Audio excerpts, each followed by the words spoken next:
How do gay men recover from chemsex? Hey guys, this is Michael Pizzullo. I'm a psychotherapist here in West Hollywood, specializing in gay men's health and addiction. I want to talk to you about chemsex, which has been one of the most insidious, complex problems in our community for quite some time now. If you're not familiar, chemsex is basically the combination of using sex with some sort of substance. You know, most classically, we would see this with like alcohol, going out to have a drink before a hookup or something like that.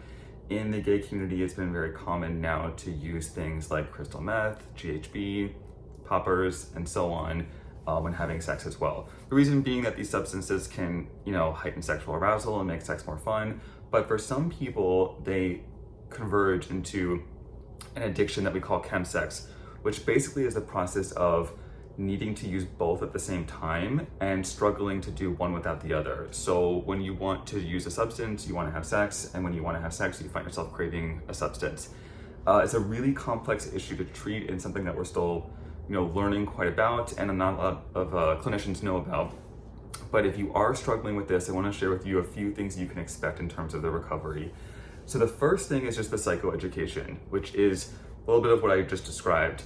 And having a clear treatment plan in mind. This is one of those things where, if you go to therapy for mild anxiety or something like that, you can be kind of loose and fluid about what you're doing. But when you've got something, complex and prone to relapse, that you really want to have a clear plan going in and something that you can stick to and adhere to. So just plan to do that.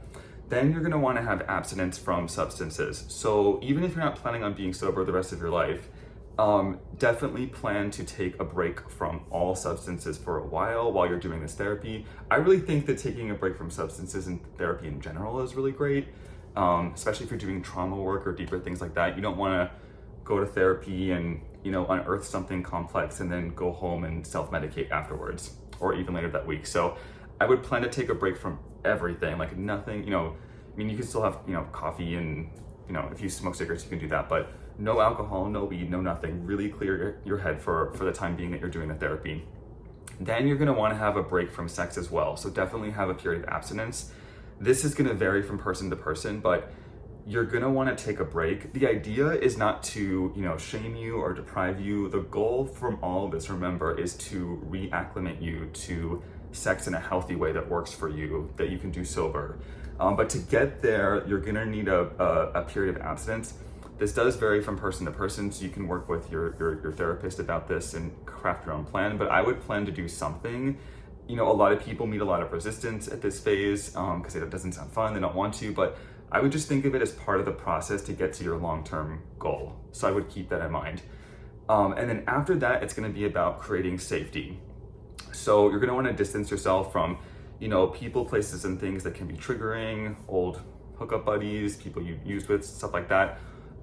Biggest aspect of creating safety is going to be digital safety, which is going to be getting off the apps. So all the hookup apps, unfortunately, Grindr, Scruff, whatever, they all have lots of drugs on them these days, and they don't seem to do a whole lot about policing it. So you're going to want to be off of those altogether.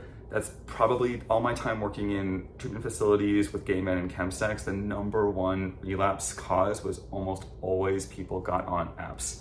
So definitely take a break from those. Also, you're gonna wanna be wary of, porn, especially if you were watching like using porn and things like that. So have, digital safety is gonna be really, really essential. You can get software and blockers that you put on your phone and your other devices that you can give someone else the password to so that you can't even download these sorts of things. So think about digital safety. It's gonna be a really important component. So once you've got all of that established, all the safety mechanisms, then you're gonna need to do the deeper work. So this is where the trauma therapy is gonna come in. This is where you're gonna have to address, underlying mental health conditions. The majority of people that struggle with substance use have a co-occurring, mood disorder like depression or anxiety or something like that. So this is where once you're safe and you have all the things out of your way, that you're gonna wanna work on tackling your mental health, because those things will lead you to relapse if they go unaddressed. And then the last phase is going to be reintroducing sex in a sober way. So this is going to be the part where you're able to get where you want to go. I would say for this phase of it, expect it to be clunky. Expect it to be either awkward or boring. You might have some sexual performance stuff come up. It also might be very triggering. So I would definitely set your expectations low going into it, and just trust the process that it's gonna take, you know, your brain and your body some time to reacclimate to sober sex again, but you're gonna get there, but it may be a little bumpy along the way. If you think of the concept of what fires together wires together, when you combine sex and drugs for so long, your brain learns to associate them with one another. So when you try to have sex without drugs, there's just gonna be truly like a neurological confusion going on. But those associations can and will be broken. It just takes a little bit of time. You might be fine from the get-go, but just set your expectations that it might not be great at first, but you'll keep at it and you'll get to where you wanna go. So, and most importantly, when you're doing this work, you know, have a support system around you, therapist, if you're in a program, sponsor, you know, group therapy, whatever it is. Have your people around you who can support you as you go through this, because this is complicated and complex. I will say that this is one of the harder issues to treat. It's definitely possible, but the adherence to treatment is often low because it's difficult and because there's a lot of resistance that comes up. So I would just set those expectations going into it, and really that you're playing the long game with this. That you're putting in the work now, you're being disciplined now, but you're gonna get where you wanna go.